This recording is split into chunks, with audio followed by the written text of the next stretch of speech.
பத்திரிகை நண்பர்கள் அனைவருக்கும் விருதுநகர் அரசு மருத்துவக் கல்லூரி சார்பில் வணக்கத்தை தெரிவித்துக் கொள்கின்றேன். இந்த பத்திரிகை சந்திப்பு எதற்காக கூட்டப்பட்டது என்றால், தற்போது நமது தமிழக அரசு பல்வேறு சிறப்பு திட்டங்களை நமது தமிழ்நாட்டு மக்களுக்காக, குறிப்பாக ஏழை எளிய மக்களுக்காக செயல்படுத்திக் கொண்டிருக்கிறது.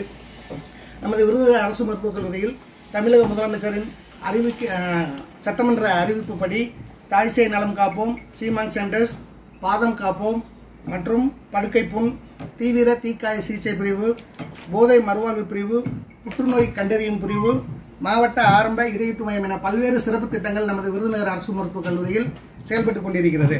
அதற்கு ஒரு எடுத்துக்காட்டாக, கடந்த 76 நாட்களுக்கு முன்பு வரலூட்டியைச் சேர்ந்த திருமதி பிரியதர்ஷினி சுரேஷ்குமார் அவர்களின் முதல் பெண் குழந்தை பனிக்குடம் சீக்கிரமாக உடைத்ததனால் 6 மாதத்திலே உடைந்ததினால் அந்த குழந்தை குறைப்பிரசவத்தில் பிறந்தது. அந்த குழந்தை பிறக்கும் பொழுது அதனுடைய எடை சுமார் 680 கிராம் மட்டும்தான் இருந்தது. பொதுவாக குறைப்பிரசவத்தில் பிறந்த குழந்தைகள், எடை குறைவாக உள்ள குழந்தைகளுக்கு செப்சிஸ் போன்ற காம்ப்ளிகேஷன் இறப்பு நேர வாய்ப்படும்.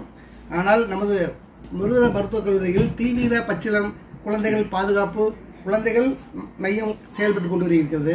எனவே அந்த குழந்தையை நமது மருத்துவர்கள் கடந்த 76 நாட்களாக தொடர் கண்காணிப்பில், மருத்துவர்கள் மற்றும் செவிலியர்களுடைய தொடர் கண்காணிப்பினால் அந்த குழந்தை தற்பொழுது அதனுடைய எடை 1300 கிராம் வரை கூடி இன்று நலமுடன் டிஸ்சார்ஜ் செய்யப்படுகிறார்கள்.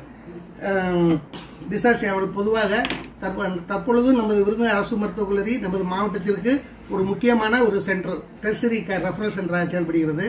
இந்த சீமான் சென்டர்ஸ் போன்ற இது தமிழ்நாட்டில் மொத்தம் நம்ம விருதுநகர் மாவட்டத்தில் 3ம், தமிழ்நாட்டில் 97 தாய்சேய் நல காப்பகங்கள், தாய்சேய் நல சென்டர்ஸ் செயல்பட்டு கொண்டு வருகிறது. தற்பொழுது நமது விருதுநகர் அரசு மருத்துவக் கல்லூரியில் பச்சிளம் குழந்தை தீவிர சிகிச்சை பிரிவில் சுமார் 22 குழந்தைகள் குறைப்பிரசவத்திலிருந்து பாதுகாக்கப்பட்டு வருகிறது, சிகிச்சையில் இருக்கிறது. மேலும் அதில் 1 கிலோவுக்கு குறைவான குழந்தைகள் 5 குழந்தைகள் தற்பொழுது தீவிர கண்காணிப்பு பிரிவில் சிகிச்சை அளிக்கப்பட்டு கொண்டிருக்கிறது. எனவே பொதுமக்கள் இது போன்ற ஒரு இந்த சிறப்பு